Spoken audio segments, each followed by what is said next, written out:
oil-owned companies. Germany has already canceled the Nord Stream 2 gas pipeline from Russia, and EU leaders have drawn up a plan to reduce their dependence on Russian energy. And we're expecting to see a press conference with Prime Minister Trudeau and Chancellor Scholz that will start shortly. We're keeping an eye on that. These are live pictures from here in Berlin at the moment, and we're going to be listening into their press conference as soon as we see the two leaders. But prior to the meeting today, Prime Minister Justin Trudeau announced on Twitter that Canada would be sending more military equipment to Ukraine. So again, a message there of solidarity from Canada, echoing what we've seen, of course, from transatlantic partners, from here in the European Union as well. That message from Justin Trudeau ahead of his meeting with Olaf Scholz. We are expecting to hear from them shortly. Of course, top of the agenda for these two leaders will be the Russian invasion of Ukraine. And of course, we're expecting as well one of the big issues to be Europe's dependence on Russian oil and gas imports. So we'll have to wait and see what they say. We have our chief international editor, Richard Walker, with us now in the studio to talk more about this. Richard, what do you think we can expect to hear from Justin Trudeau and Olaf Scholz? Any big announcements or changes in the strategy? We haven't heard of any big announcements that are in the pipeline, but what we're seeing from Justin Trudeau is he's on a tour, essentially, of European allies in the context of the Russian invasion of Ukraine. He's been in the UK, he's been in the Baltic states. We're expecting him tomorrow in Warsaw in Poland at the same time as the US Vice President Kamala Harris is going to be there. They'll be meeting there. So really a tour by Trudeau to touch base with allies around Europe and to discuss the actions that the West collectively have been taking to try to stand up to this invasion. And as you just mentioned, so news from Justin Trudeau just this morning saying that making this announcement of sending weapons to Ukraine. No specifics so far. We'll see whether he brings up any specifics of those, but he described them as highly specialized military equipment. And Trudeau also speaking on the phone to Ukrainian President Volodymyr Zelensky this morning. So it'll be interesting to see if there's any more on that. How would you assess the transatlantic response that we've seen to the Russian invasion so far? We know that both Europe and the US and Canada have gone to great lengths to emphasize that they do really stand together on the measures that have been taken.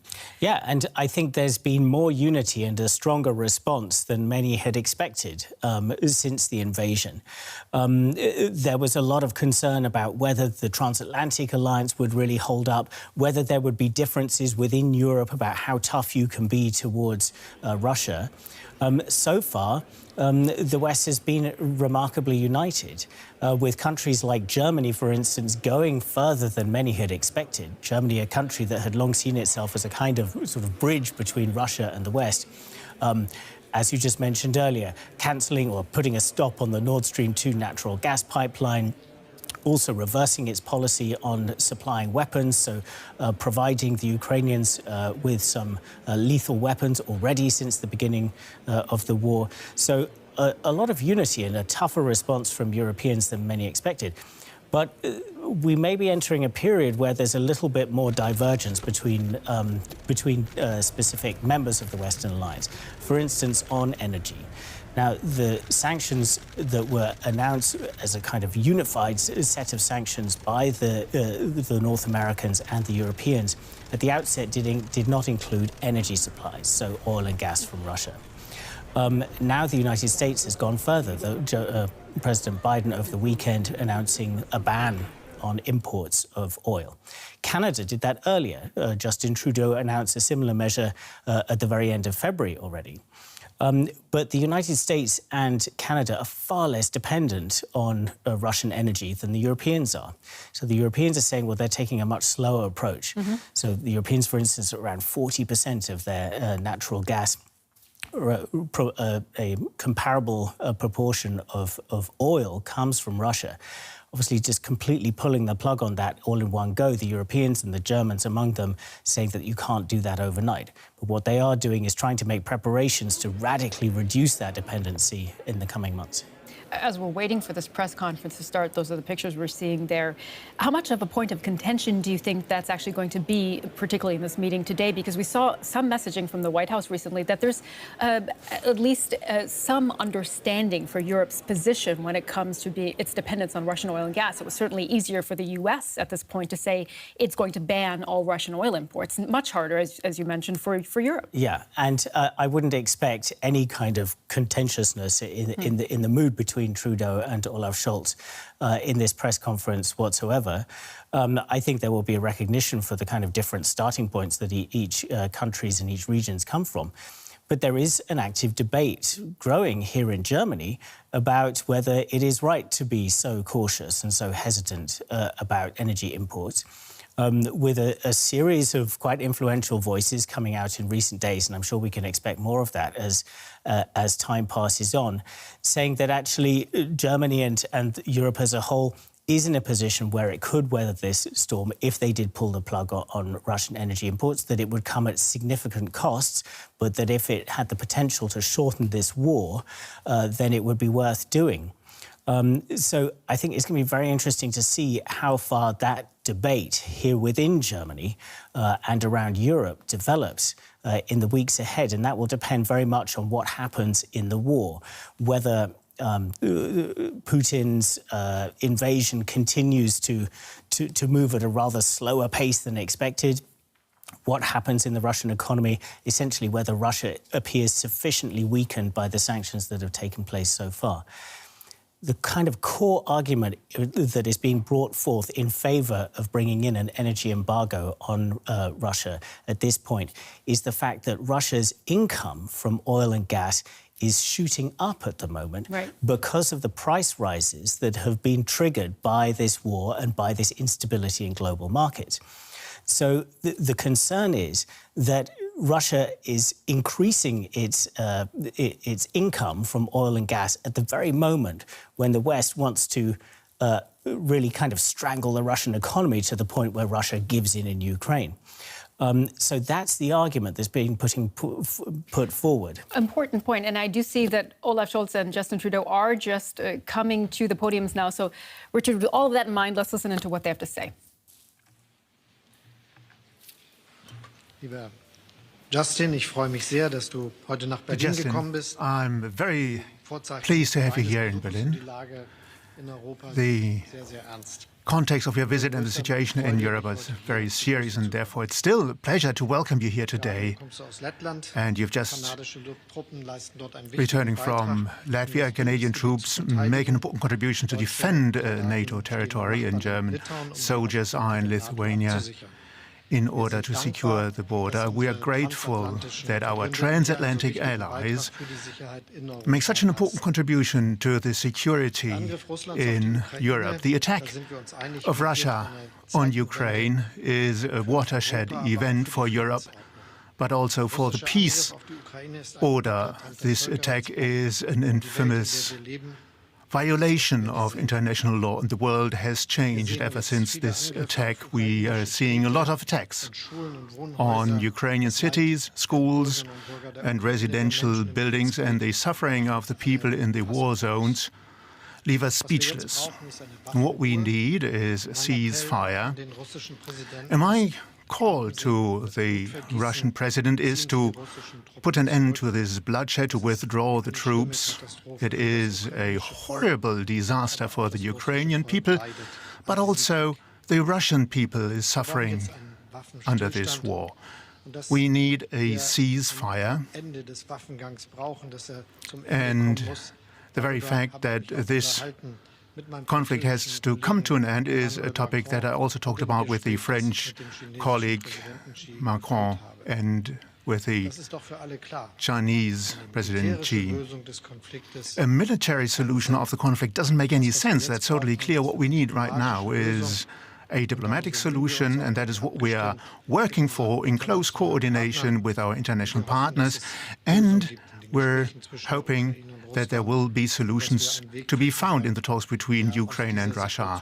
We hope that we find a way out of the situation. What we are doing is to provide help and support, as has been widely acknowledged. And Premier Trudeau and myself, we agree that wherever it is possible, we not just continue on a business-as-usual basis, particularly not in international organizations. It's a very important signal that the General Assembly of the United Nations have condemned almost unanimously the attack of Russia on Ukraine, and the world community of states is not going to accept this behavior. And that's decisive. And this is something that those who are advancing and promoting this war need to keep in mind. We've been talking about not only this war and how we can stand together, we've also been talking about how we can protect people in Ukraine with what we can provide, but we also talked about the longer-term development of our world. And climate policy plays a very important role from the perspective of both of our countries. It's of central importance also when it comes to the G7 presidency, where Canada and ourselves act side by side as partners with a similar project. We need the climate pact to be implemented. We want to do everything necessary and possible to foster the working together of the world community.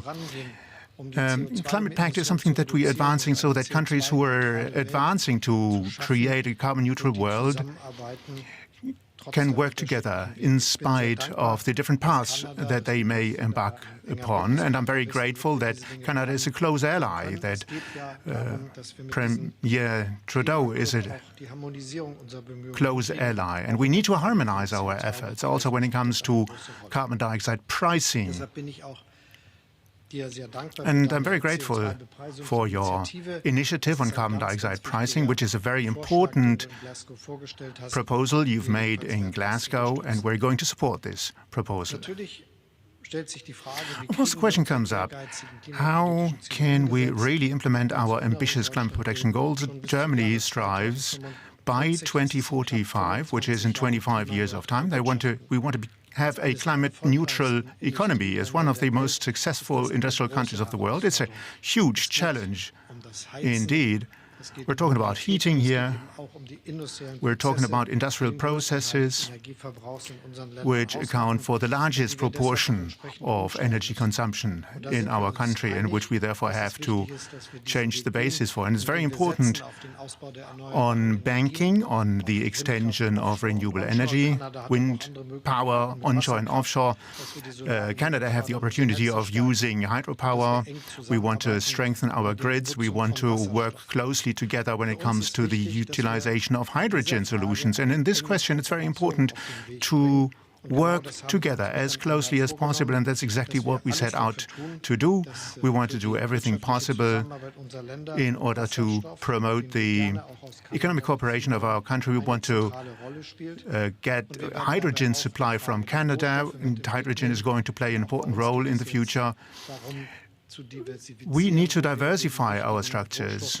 We need to source of different sources the various commodities that we need. We also need to diversify in other important questions like imports of gas to Germany, for instance. We need just a larger number of alternatives, and it's very good that these alternatives can at the same time be the structure with which we can build up a longer-term hydrogen industry. And this is what we plan for Germany to do, and if I understood correctly, that's the same path that Canada has been embarking upon. And I'm very happy that our many encounters has been supplemented by yet another one. We can continue our efforts to support a world with a better cohesion, a just world, a world with more justice, a world which is able and determined to solve the climate crisis. And very topical is, of course, the question of peace. This is what the people who are suffering from these bomb raids deserve to receive. Thank you, Chancellor Scholz, for welcoming us so warmly. But thank you also, right off the top, for your tremendous leadership in a difficult time, whether it has been being incredibly strong on sanctions and punitive actions towards Vladimir Putin and the Kremlin for their absolutely abhorrent behavior, or whether it's with your support for Ukraine. It has been a joy to work with you these past many weeks on making sure that we are responding strongly to this threat, not just to friends, but to the very fabric of our democracies. I am very happy to be joined here today by our Deputy Prime Minister, Chrystia Freeland, and by our Minister of Foreign Affairs, Minister Mélanie Joly. And the meetings that we had and the lunch we just had was extremely beneficial and effective. Canada and Germany stand together against Putin's invasion. He represents a threat to democracy, to security, and to peace in Europe and around the world. This morning I spoke with President Zelensky, highlighted once again the strength and determination of the Ukrainian people, and told him that Canada will soon be sending highly specialized equipment to them, and invited him to address Parliament in Canada, and he accepted. Le Canada et l'Allemagne collaborent de près pour soutenir le peuple ukrainien et son gouvernement. On a fait des envois d'équipements militaires, on est en train de renforcer l'OTAN, on envoie de l'aide humanitaire. On a mis en place des sanctions extrêmement sévères pour punir Poutine, les oligarques et les complices. Aujourd'hui, j'annonce un 50 millions de dollars additionnels pour envoyer des équipements militaires en Ukraine. Today, I can announce an additional $50 million worth of equipment that we will be sending towards Ukraine to help out. But more than just the challenge in Ukraine, there's a larger challenge around protecting and standing up for our democracies, both internally and externally. And that means fighting disinformation. We need to work together to defend and strengthen democracy for everyone in our countries. So today I can announce that Canada is renewing the G7 Rapid Response Mechanism. The RRM was first introduced at the G7 in Charlevoix that we hosted 4 years ago to strengthen coordination between countries submitted to influence and disinformation from foreign actors. It responds to threats from people who want to undermine our democracies, including through disinformation. In addition, $3 million will be provided to tackle Russian disinformation about Ukraine specifically. We need to stand up for truth and be vigilant against disinformation that tries to mislead us and more tries to divide us. La crise en Ukraine démontre l'importance de la sécurité énergétique et de l'accélération de la transition verte. Chancelier Scholz et moi avons parlé de ce qu'on fait pour établir des liens entre entreprises et investisseurs canadiens et allemands, entre autres pour l'hydrogène. On a aussi parlé de minéraux essentiels utilisés dans la technologie des batteries et des technologies avancées. On a souligné l'importance d'avoir des chaînes d'approvisionnement sûres et résilientes entre amis. Canada and Germany are aligned in our ambitious goals to reach net zero. We know that building a clean economy has the potential to expand trade, to grow the economy, and create good middle-class jobs and careers on both sides of the Atlantic. So we're working with Germany to expand the adoption of carbon pricing around the world. I was pleased to join Chancellor Scholz's G7 Climate Club proposal, because this is about building a safe, healthy future for our kids and grandkids, both with cleaner air and better opportunities for them to succeed. Demain, je serai en Pologne pour discuter de la situation et la crise des réfugiés qui s'aggrave. And of course, Canada will continue to work with partners in Europe to defend democracy, to support Ukraine, and to build a safe and prosperous future for everyone. Thank you for everything, Olaf.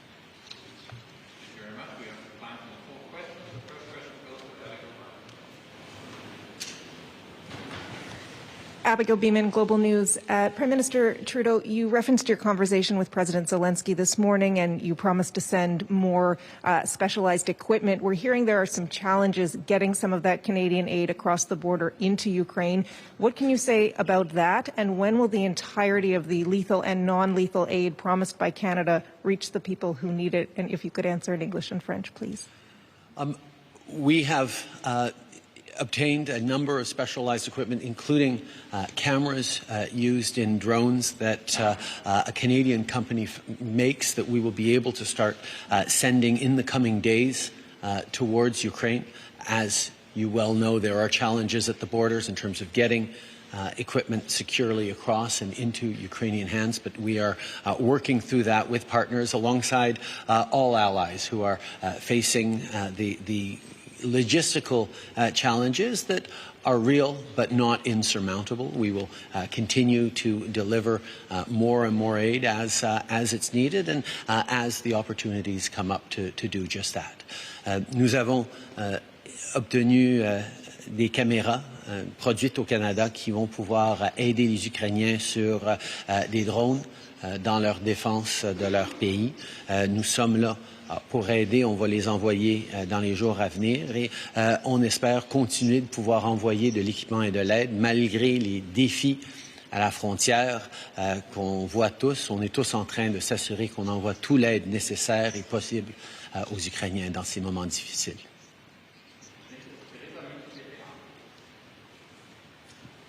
Herr Scholz, Herr Trudeau, ist aus Ihrer Sicht eine Lieferung von MiG-Kampfflugzeugen aus Polen an die Ukraine jetzt endgültig schon vom Tisch mit dem Nein der USA? Und Herr Scholz, wäre Deutschland grundsätzlich bereit, sowas zuzulassen, oder fürchten Sie, dass Deutschland zum Beispiel durch eine Nutzung von Rammstein zu sehr in den militärischen Konflikt reingezogen würde? With the usage of Rammstein as an airbase. We provided support. It's about financial support that we had been organizing for many years in order to strengthen the resilience of the Ukrainian economy, which is something that we continue during the time of crisis. There is a lot of financial support. We also provided military support and we provided equipment, as you know, amongst that also individual weapons that we informed you about. We have to consider very carefully what we do in very concrete terms, and this does definitely not include fighter planes.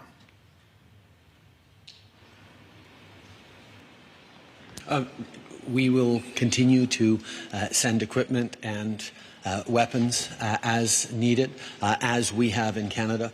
We will continue to be aligned with our partners. We all have to be careful about not further expanding or escalating. We want to de-escalate the conflict. We want to see an end to this conflict. We will be there to support Ukrainians in every way that we can, but we need to be mindful of the best way to support them.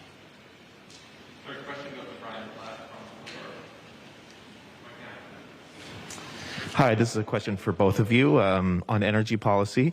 We know that right now Germany is still reliant on Russian oil and gas and will need oil and gas for many years. We also know Canada has a lot of oil and gas, but doesn't have an easy way to get it to Europe, doesn't have the infrastructure. Is this something you talked about today? Is there any kind of energy partnership possible between your countries? And specifically, is there anything you would like to see happen in the short term or the long term to help Canadian energy replace Russian energy? And Prime Minister, if you could answer in English and French as well, please. We actually had long conversations about that this morning. Obviously, Canada has a very strong energy sector with thousands of good Canadian jobs working hard, even as we look very ambitiously towards transitioning towards net zero. We know there is a continued need for oil and gas that has been heightened because of the conflict with Russia. We also talked about ways where we can partner not just in the short and medium term on energy supplies, but also staying focused every step of the way on that transition towards renewables, towards hydrogen, towards cleaner sources of energy, which is something that Canadians are committed to, something that Germans are committed to, something that all of us need to do. We will keep working on this together. There's lots of opportunities for partnership around that. Nous savons que oui, le Canada a des ressources en énergie fossile. Nous sommes là pour aider dans le besoin. On a une industrie avec de très bons emplois au Canada qui sont non seulement en train de travailler dans les énergies traditionnelles, mais en train d'innover pour développer les solutions de l'avenir. C'est pas des solutions pour demain, mais c'est des solutions pour le moyen terme où on va pouvoir travailler ensemble pour développer une piste robuste vers la décarbonisation de nos économies, sachant que la situation avec la Russie rend ça et à la fois plus compliqué, mais aussi encore plus motivant de faire ce virage vert encore plus rapidement. Kanada und Deutschland verfolgen die gleichen Canada Ziele. and Germany pursue the same goals when it comes to achieving a climate-friendly industry, and both countries are very ambitious.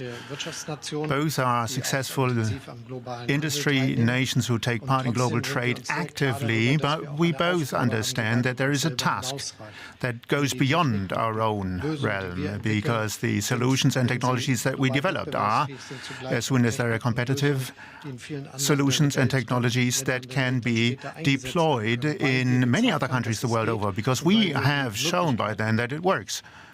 And because we have found out the options that can be made use of. And this is particularly true for the usage of hydrogen.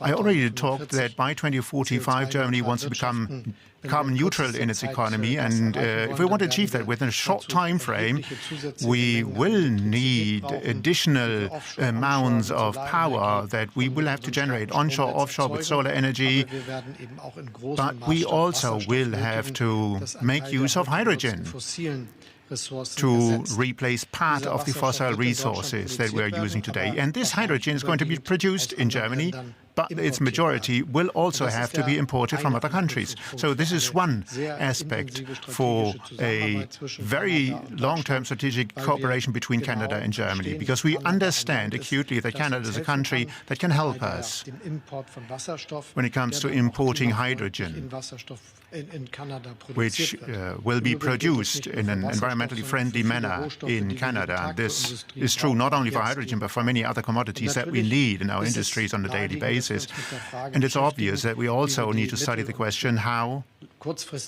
we can solve the medium and longer term problems that crop up once we start diversifying our energy supply systems, where in the transitional phase we still are using fossil energies. And this is a task that is easier to cope with if you keep an eye on the longer term perspective. Germany and Canada are probably the most ambitious countries when it comes to fighting climate change, and therefore such a partnership, Okay, we've just been watching the press conference there with the German Chancellor Olaf Scholz, the Canadian Prime Minister Justin Trudeau, who was visiting. We heard Scholz appeal to Putin to end this war immediately.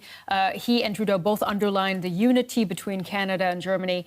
And we heard Trudeau highlight the need to fight disinformation to defend democracy. Richard, we were listening into that together beforehand. We were speculating about what they might discuss. Nothing entirely new, but what stood out to you?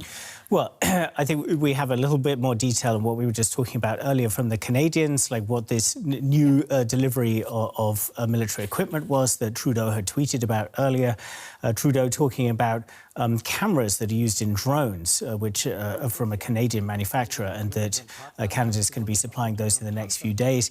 And interestingly, talking quite specifically about the logistical problems that Western countries are facing when providing weapons to Ukraine, because, of course, they can't deliver them to Ukraine. They don't want to, any NATO country doesn't want to set foot in Ukraine, go into Ukrainian airspace for fear of potentially coming into conflict with Russian forces there. So some specifics there. It was also quite interesting to hear both Scholz and Trudeau talk about, and we just mentioned it earlier, just before this press conference, this story that Poland wanted to provide Ukraine via the United States some of its fighter jets. Mm-hmm. So old Russian-built MiG fighter jets, the kind of fighter jets that Ukrainian pilots would be familiar with because they also use similar types. Now, there's quite a backstory to this, because Poland announced yesterday that it wanted to provide these to Ukraine by, first of all, sending them to Ramstein Air Base. That's a huge American air base here in Germany. The Americans sort of stood up and said, wait a minute, this hasn't been coordinated with us and this has not happened. But it was the Americans in recent days who were floating the idea of trying to help provide fighter jets to the Ukrainians via a sort of swap. So what did each leader say about this? Well, Olaf Scholz was particularly interested about what he would say, because Ramstein Air Base is, of course, in Germany. Yeah. He kind of talked around it a little bit, but he said that, Germany has been providing a lot of support for Ukraine, and much more than many expected. And we think carefully about what we do. It most surely won't include providing fighter jets. Now, he wasn't specifically saying whether it was OK for another country to provide fighter jets, but I think maybe we can detect an implicit criticism in there from Scholz that maybe it's potentially a step too far to provide fighter jets. Interestingly, Justin Trudeau also said that it's important when considering what to provide that the West doesn't want to escalate the conflict. It wants to focus on de-escalating the conflict. So also maybe implicitly from him, sort of showing that there's a certain amount of caution about something which may seem as big a step as providing Ukraine with fighter jets. I have to add, though, that military experts say that it's not necessarily fighter jets that are going to make the biggest difference at the moment in this war for the Ukrainians. That things like anti-aircraft missiles and other actually slightly less kind of big and sort of fancy weapons may actually make a bigger difference on the ground. That lethal aid is, of course, also being provided. But just to stick on this point, because it was perhaps the most interesting part of this entire press conference, the rest was really a message of solidarity and unity that we had expected. Does that mean that this proposal is well and truly off the table? We don't know yet. So I was speaking to a leading foreign policy voice in one of the coalition parties, the Liberal Party, earlier today here in Germany. And his explanation was maybe this was a kind of poor coordination between Poland and the United States, that it seemed to be a genuine offer on behalf of Poland. So who knows, maybe it would, be revived, this idea. But I think if we look at the responses of these two leaders here, it does show that there's a certain amount of hesitancy around this topic. And I think this does point to the line that the West is trying to walk, and particularly NATO at the moment in this conflict. They want to provide Ukraine with as much support as they possibly can, but up to the point, and not crossing over a line in which the Russians can say, you guys are actually meddling in this conflict. We're now going to turn our fire on you. So they're doing as much as they can to avoid any kind of direct conflict between NATO and Russia. A difficult line to walk, indeed. All right, Richard, that wraps up our show for this hour. Thanks very much for that analysis. For all of you watching, thank you for joining us. We've been covering that special press conference with the Canadian Prime Minister and the German Chancellor. We will be back again at the top of the hour with an update on all of your headlines. Thank you for watching.